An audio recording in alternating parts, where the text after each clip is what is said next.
Siapa sebenarnya sahabat Suhaib Ar-Rumi sampai-sampai dipuji sebagai orang yang menjual dirinya untuk Allah semata? Suhaib Ar-Rumi, nama aslinya adalah Suhaib bin Sinan. Ayahnya bernama Sinan bin Malik. Ayahnya seorang gubernur di wilayah Ubalah, wilayah dekat Irak, yang mana ayahnya diangkat langsung oleh Raja Persia pada waktu itu. Kemudian ketika wilayah Persia itu ditaklukkan oleh Romawi, itu Suhaib ditawan.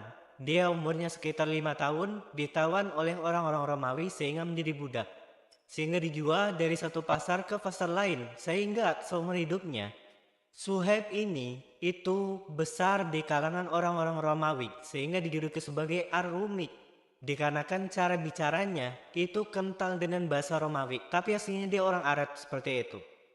Maka ketika Suhaib itu berpindah-pindah dari satu majikan ke majikan lain, suatu hari Suhaib mendengar ada salah seorang pendeta Nasrani yang menyatakan kepada majikannya bahwasannya telah dekat zaman diutusnya seorang nabi di Jazirah Arab. Maka mendengar hal tersebut, itu Suhaib tertarik dikarenakan asal Suhaib ini dari orang Arab, keturunan Arab. Maka Suhaib itu menanti waktu tersebut.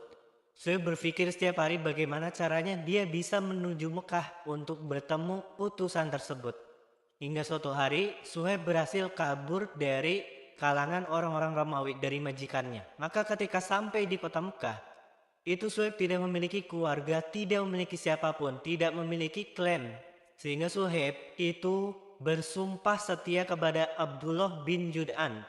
Abdullah bin Jud'an adalah seorang penguasa, ya, pembesar di kota Mekah. Karena orang-orang pada waktu itu, kalau orang tidak memiliki klan di kota Mekah, dia harus bersumpah setia supaya ada klan yang melindunginya.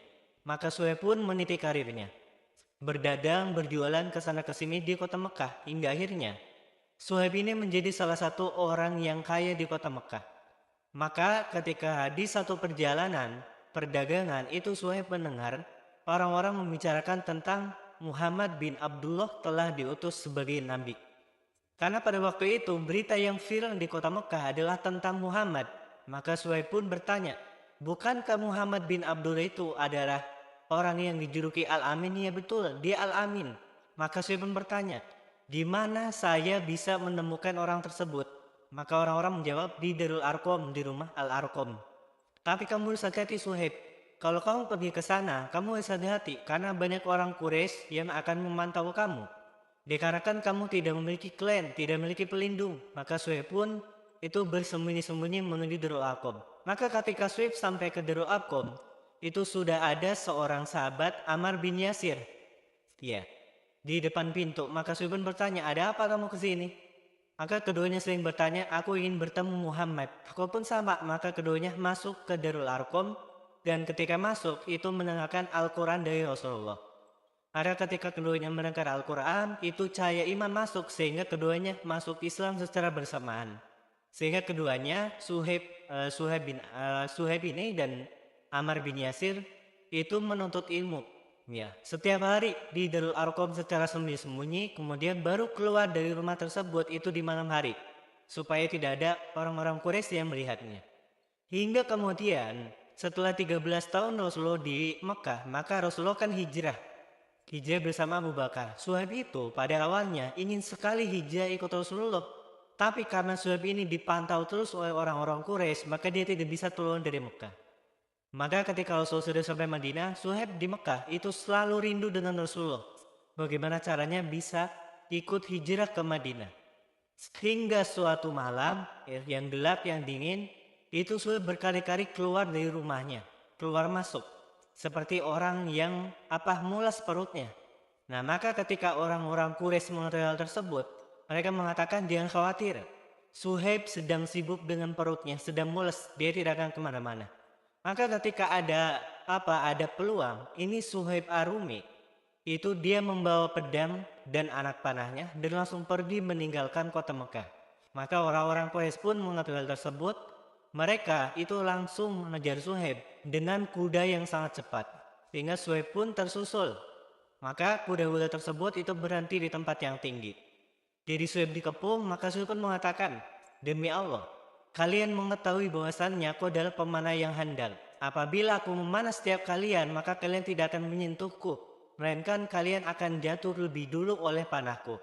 Maka orang-orang Quraisy pun mengatakan, kami pun tidak akan membiarkanmu keluar dari kota Mekah, karena engkau dulu adalah orang yang miskin, tidak memiliki apapun, dan kami tidak akan rela hartamu yang kau ambil dari kota Mekah, yang dihasilkan dari kota Mekah, dari kota kami, kau bawa keluar dari kota Mekah. Atau saya pun langsung berpikir, oke, bagaimana kalau semua harta saya berikan pada kalian?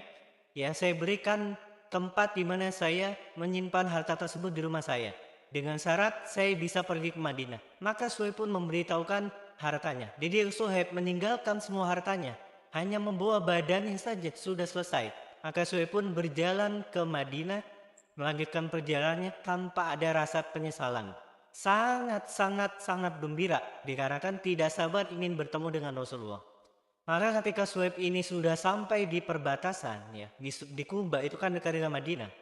Itu Rasulullah melihat Suhaib itu sedang berjalan menuju Madinah. Maka Rasulullah mengatakan, Robi hal be ya Aba Yahya, Robi hal be ya Aba Yahya, Robi hal be ya Aba Yahya. Jadi Rasulullah dengan penuh kegembiraan mengatakan, sungguh perniagaan yang sangat menguntungkan 3 kali, wahai Aba Yahya, seperti itu. Maka Suhaib pun tersenyum. Ia sangat gembira, demi Allah ya Rasulullah, tidak ada yang mendahuluiku.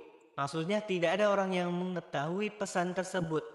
Ya, kejadian tersebut melainkan pasti engkau telah diberitahukan oleh Jibril. Maka turun ayat, wa minan nasi may yashri nafsahu batigha amrobawatillah wallahu raufum bil ibad. Ya Allah, wallahu raufum bil ibad. Maka Allah memuji dengan ayat tersebut, dan di antara manusia ada orang yang menjual dirinya untuk Allah semata, untuk ridho Allah.